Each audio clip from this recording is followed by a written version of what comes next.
The latest announcement from the Trump administration. We're learning more about what auto industry leaders expect for automakers and consumers. Natalie Kucko joining us now after talking with Rochester's president of United Auto Workers Union. Natalie, what do they have to say?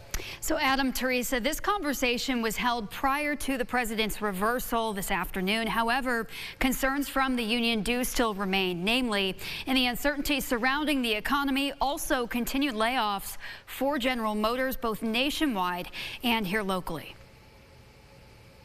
Rochester's General Motors plant on Lexington Avenue entered 2025 with nearly 80 part-time positions cut just before the Christmas holiday. And a few weeks ago, about 24 full-time workers were laid off in connection to dual sourcing work to Mexico. So we're still seeing the effects of this. If we reverse the 30 years of damage the so-called free trade agreements have wreaked upon our nation and our industry, our industrial base, I think it's going to take a little more an incremental and long-term approach. UAW Local 1097 President Dan Maloney says of the 600 active GM workers the union oversees locally, they are navigating the uncertainty, not only with job cuts, but ripple effects over the changes of President Trump's tariff policy. He's using a sledgehammer every chance he gets. So, but again, if you stick to a policy so industry knows what to expect, that's better than enforcing tariffs one week and taking them off the next. That's the worst thing you could do. We are slow right now.